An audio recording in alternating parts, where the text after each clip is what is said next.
Society for protection of children in ইন্ডিয়ার সম্পাদক সৌভিক চট্টোপাধ্যায় কি বলছেন শোনাবো। আমরা এই জায়গাটা কিনি 1939 সালে ব্রজকিশোর দত্তের কাছ থেকে 35,000 টাকায়, আনুমানিক 82.67 বিঘা।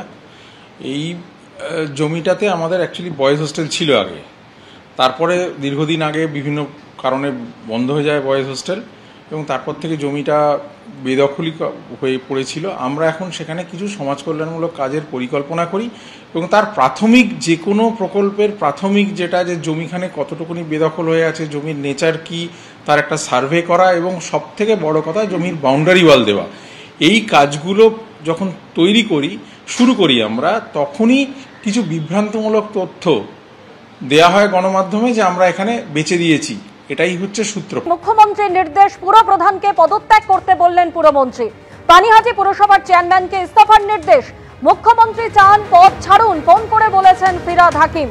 তিনি আজকেও পুরসভায় এসছেন এবং মলয় রায় তিনি বলছেন যে গত শনিবার তিনি তাকে প্রথম ফোন করেন রাজ্যের পুরমন্ত্রী ববি হাকিম এবং আজকেও ফিরহাদ হাকিম তাকে সকালে ফোন করেছেন, কিন্তু তিনি পুরসভায় রয়েছেন। তার একটাই বক্তব্য, কারণ জানাতে হবে কেন তাকে পদত্যাগ করতে হবে। এই মুহূর্তে আমরা পুরসভায় রয়েছি, ক্যামেরাম্যান শিবপাল তোমাকে ছবিটা দেখাচ্ছে। তিনি একে একে মাননীয় মুখ্যমন্ত্রী, পুরমন্ত্রী প্রত্যেককে চিঠি লিখে ফেলেছেন। তিনি পদত্যাগ করার জন্য প্রস্তুতি নিয়ে ফেলেছেন। কিন্তু সরাসরি কথা বলে নেবো মলয় রায়ের সঙ্গে। আপনি তাহলে কি সিদ্ধান্ত? সিদ্ধান্তের তো কোনো ব্যাপার নেই, যে সিদ্ধান্তটা দল করেছে সেখানেই আমার সিদ্ধান্ত। আমি জানতে চেয়েছি যে আমার অপরাধটা কি, সেটা আমাকে বলুক, বা যারা যদি কেউ এটাকে নিয়ে একটা প্রবঞ্চনা করে থাকে তাদেরকে ধরা হোক। তারা নির্দিষ্টভাবে এই যে একটা দলকে নিয়ে বিভ্রান্ত করা, সেটা মানুষের সামনে, দলের সামনে উঠে আসুক। আপনি কি পদত্যাগ করছেন? পদত্যাগ মুখ্যমন্ত্রীর একটা মেসেজ করেছে, স্বাভাবিকভাবে তাকে সম্মান দিতেই হবে। তিনি দলের নেত্রী, সর্বোচ্চ ক্ষমতা তার, তিনি যেটা ভালো মনে করেছেন সেটা করছেন। আমরা কর্মী হিসাবে তার পক্ষে সম্মান দিতে। তাহলে তাদেরকে কি চিঠি দিয়ে জানাচ্ছেন সেটা আপনি? অবশ্যই। একটা প্রশ্ন হচ্ছে যে অমরাবতী মাঠ নিয়ে গত কয়েক মাস ধরে বিতর্ক তৈরি হয়েছিল। অমরাবতী মাঠ সেখানে বেআইনিভাবে প্রমোটিং করা হচ্ছে, এই বিষয়টি কি? অমরাবতী মাঠ বেআইনিভাবে প্রমোটিং হয় না। অনেকেই জানে না যে এই মাঠটা এসপিসিআইয়ের মাঠ এবং এসপিসিআইয়ের একটা ট্রাস্টি বোর্ড আছে।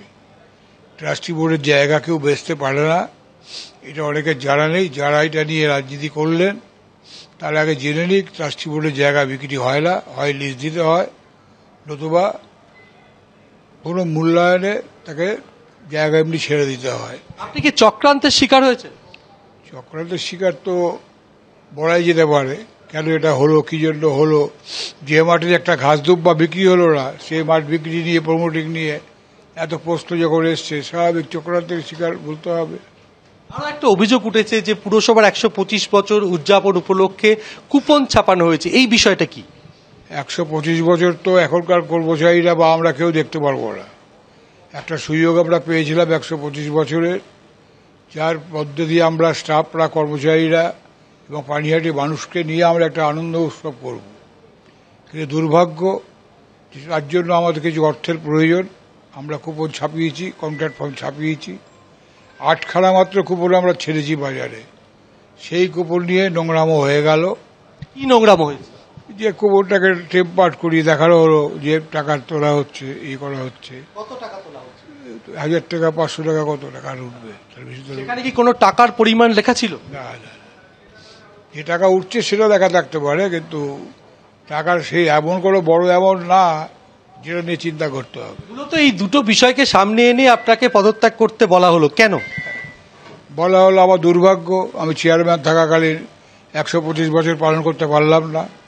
দ্বিতীয়ত, যে মাঠ সম্পর্কে বলছে, এই মাঠ ট্রাস্টি বোর্ডের জায়গা। ট্রাস্টি বোর্ড কখনো বিক্রি করা যায় না, প্রমোটিংও করা যায় না। এটা দুর্ভাগ্য যে যারা বললো তাদের মাথায় এইটুকু ঢুকলো না যে এটা ট্রাস্টি বোর্ডের জায়গা। আপনি ফিরহাদ হাকিমকে হোয়াটসঅ্যাপ করে জানিয়েছেন যে আপনি প্রথম দিন থেকে, শপথ নেওয়ার পর থেকে কাজ করতে পারছিলেন না। কারা আপনাকে কাজ করতে বাধা দিচ্ছে? এটা আমাদের ইন্টারনাল ব্যাপার, এটা তো আর সব ব্যাপারটা বলা যায় না। কাজ করার ব্যাপারটা একরকম, কাজে বাধা দেওয়াটা আর একরকম। আমার যদি ইচ্ছা হয় আমি কাজ করব, কোনো বাধাই আটকাতে পারে না। এবং যে বাধা যদি কিছু আসে সে বাধাকেও আমি পরোয়া করিনি, করবো না। তুমি শুনলে যে পুরপ্রধান বলছেন যে তিনি চক্রান্তের শিকার হয়েছেন, কিন্তু কার চক্রান্ত সেটা তিনি স্পষ্ট করে বলতে চাইছেন না। তবে ইতিমধ্যেই তিনি পদত্যাগ করার প্রস্তুতি নিয়ে ফেলেছেন, রাজ্যের মুখ্যমন্ত্রী এবং রাজ্যের পুরমন্ত্রীকে চিঠি পাঠাচ্ছেন এবং তিনি অবশেষে পদত্যাগ করার পথেই, এটাই জানালেন পানিহাটি পুরসভার তৃণমূল পুরপ্রধান মলয় রায়। স্বর্ণালী। ধন্যবাদ সৌমিদর।